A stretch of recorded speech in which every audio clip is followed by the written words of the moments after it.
आप सबको पता ही होगा कि सोमवार देर शाम जगदीप धनखड़ ने उपराष्ट्रपति के पद से इस्तीफा दे दिया। अपने पत्र में उन्होंने कहा कि वे स्वास्थ्य कारणों से त्यागपत्र दे रहे हैं, लेकिन विपक्ष के कई नेताओं का कहना है कि इसके पीछे कुछ और कारण हो सकते हैं। राष्ट्रपति को भेजे अपने पत्र में उन्होंने लिखा कि वे तत्काल प्रभाव से अपना पद छोड़ रहे हैं। उनका त्यागपत्र देने से पहले तक जगदीप धनखड़ ने राज्यसभा में उपसभापति के रूप में सामान्य तौर पर काम किया था। सोमवार से संसद का मानसून सत्र शुरू हो गया है। विपक्ष ने ऑपरेशन सिंदूर और बिहार में चुनाव आयोग के गहन मतदाता पुनरीक्षण की लेकर बहस को लेकर मांग की थी। इसी को लेकर दोनों सदनों में हंगामा भी हुआ था, लेकिन शायद ही किसी को अंदाजा होगा कि देर शाम तक एक नया राजनीतिक भूचाल आने वाला है। जगदीप धनखड़ ने उपराष्ट्रपति पद से इस्तीफा देने से पहले उन्होंने क्या क्या किया उसके बारे में विस्तार से बताता है। सोमवार को जगदीप धनखड़ ने सदन में पहले दिन की शुरुआत राज्यसभा के पूर्व सदस्यों को श्रद्धांजलि देकर किया, जिनका निधन बजट सत्र और मानसून सत्र के बीच में हो गया था। इसके बाद उन्होंने राज्यसभा के नए सदस्यों को शपथ दिलाई। इसके बाद जगदीप धनखड़ ने विपक्ष की ओर से पेश 18 स्थगत प्रस्ताव को नामंजूर कर दिया।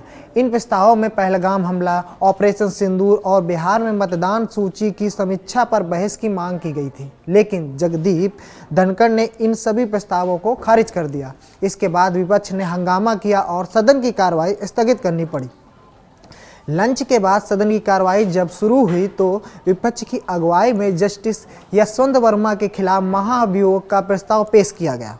जगदीप धनखड़ ने सदन में इस बात का जिक्र किया और राज्यसभा के महासचिव को ये निर्देश दिए कि वे इस बारे में जरूरी कदम उठाएं।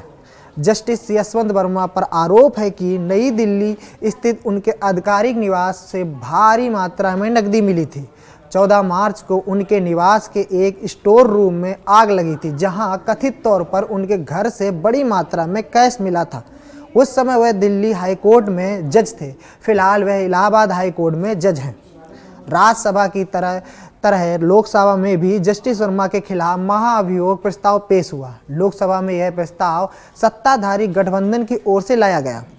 साथ ही उन्होंने सदन के बिजनेस एडवाइजरी कमेटी की बैठक की अध्यक्षता भी की।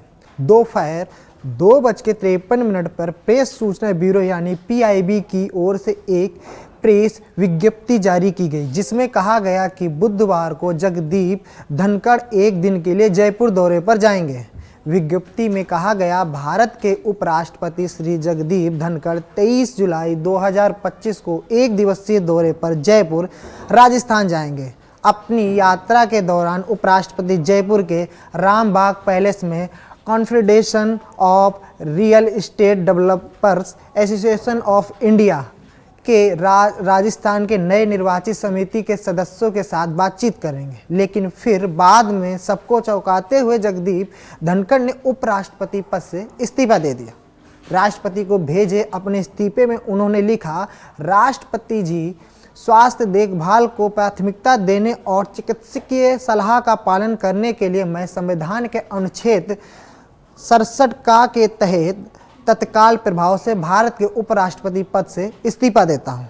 जगदीप धनखड़ ने अपने पत्र में प्रधानमंत्री नरेंद्र मोदी और मंत्रिपरिषद का आभार भी व्यक्त किया। त्यागपत्र के बाद कांग्रेस के महासचिव और राज्यसभा सांसद जयराम रमेश ने सोशल मीडिया साइट X पर लिखा कि वे 5 बजे तक उनके साथ ही थे। सोमवार को X पर अपने पोस्ट में जयराम रमेश ने आगे लिखा, उपराष्ट्रपति और राज्यसभा के सभापति का अचानक इस्तीफा जितना चौंकाने वाला है उतना ही अकल्पनीय भी है। आज शाम करीब 5 बजे तक मैं उनके साथ था। वहां कई अन्य सांसद भी साथ थे और शाम 7:30 बजे मेरी उनसे फ़ोन पर बातचीत भी हुई। इस्तीफे के बाद जगदीप धनखड़ का 10 जुलाई का एक भाषण वायरल हो रहा है। उसमें धनखड़ ने कहा था, मैं सही समय पर अगस्त 2027 में रिटायर होऊंगा, बशर्ते भगवान की कृपा रहे। I will retire at the right time.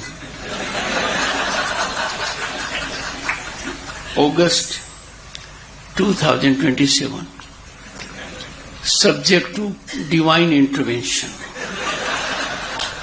भले ही इस्तीफे के कारणों पर कयासबाजी ही चल रही हो, लेकिन धनखड़ ने अपने पत्र में स्वास्थ्य कारणों का ही हवाला दिया है। राष्ट्रपति को पत्र में जगदीप धनखड़ ने लिखा, स्वास्थ्य की प्राथमिकता और चिकित्सीय सलाह का पालन करते हुए मैं भारत के उपराष्ट्रपति पद से तत्काल प्रभाव से त्याग पत्र देता हूं।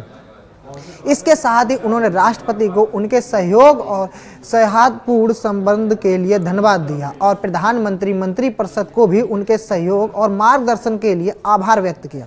जगदीप धनखड़ ने मार्च में दिल्ली स्थित एम्स में एंजियोप्लास्टी करवाई थी और कुछ दिनों तक अस्पताल में भर्ती रहे थे, लेकिन इसके बाद वे संसद में सक्रिय रहे। वहीं राष्ट्रपति ने उपराष्ट्रपति जगदीप धनखड़ का इस्तीफा मंजूर कर लिया है। इस बारे में आधिकारिक नोटिफिकेशन जारी होगा। राज्यसभा के उपसभापति हरिवंश सिंह ने उपराष्ट्रपति के इस्तीफे के बारे में जानकारी दी। धनखड़ के इस्तीफे पर पीएम मोदी ने पोस्ट कर लिखा, धनखड़ जी के स्वास्थ्य की कामना करता हूं। धनखड़ जी को देश की सेवा का मौका मिला। उपराष्ट्रपति के इस्तीफे पर अखिलेश यादव ने इसे व्यक्तिगत फैसला बताया। अखिलेश यादव ने कहा कि स्वास्थ्य को लेकर सभी को चिंता करनी चाहिए।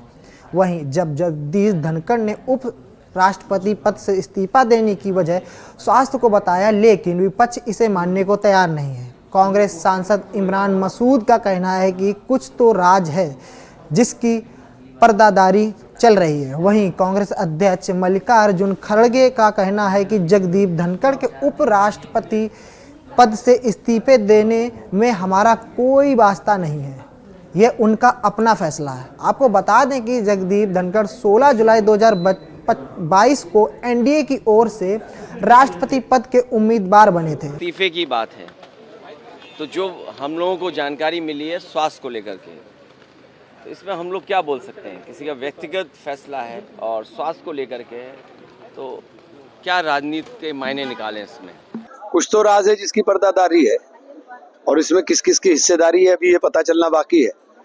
तो ये सब चीजें पता चलेंगी तब सब खुलेगा, क्योंकि स्वास्थ्य कारण नहीं हो सकता है। अगर स्वास्थ्य कारण होता तो सारा दिन काम कर रहे थे, तो स्वास्थ्य का तो कारण नहीं लगता है। लेकिन जब इस्तीफा दिया तो उन्होंने साफ तौर से कहा कि सेहत है, इस वजह से उन्होंने इस्तीफा दिया, चूंकि वह संवैधानिक पद पे हैं। फिर आप क्यों शंका कर रहे हैं? सारा दिन आप काम कर रहे थे, आपके शेड्यूल लगे हुए थे, ऐसी क्या बात है जिससे आपको इतना आघात लगा कि आपने इस्तीफा दे दिया? लेकिन कुछ दिन पहले वो एम्स में भी भर्ती थे, देहरादून गए थे, वहां पर भी उनकी तबीयत खराब हो गई थी। आप ये क्यों नहीं समझ रहे? ईश्वर उनको दीर्घायु करे, ईश्वर उनको स्वस्थ करे, हमारी यही कामना है। कहने का मकसद ही नहीं है, क्योंकि ये उनकी इच्छा है और गवर्नमेंट की इच्छा है कि उनको स्वीकार करना नहीं करना, वो सब उनकी बात है, हमारा कोई इससे वास्ता नहीं है। 6 अगस्त 2022 को हुए चुनाव में उन्होंने विपक्ष की उम्मीदवार मार्गरेट अल्वा को 710 में से 528 वोटों से हराया था। यह 1992 के बाद उपराष्ट्रपति चुनाव में सबसे बड़ी जीत थी। आपको ये खबर कैसी लगी कमेंट करके बताएं।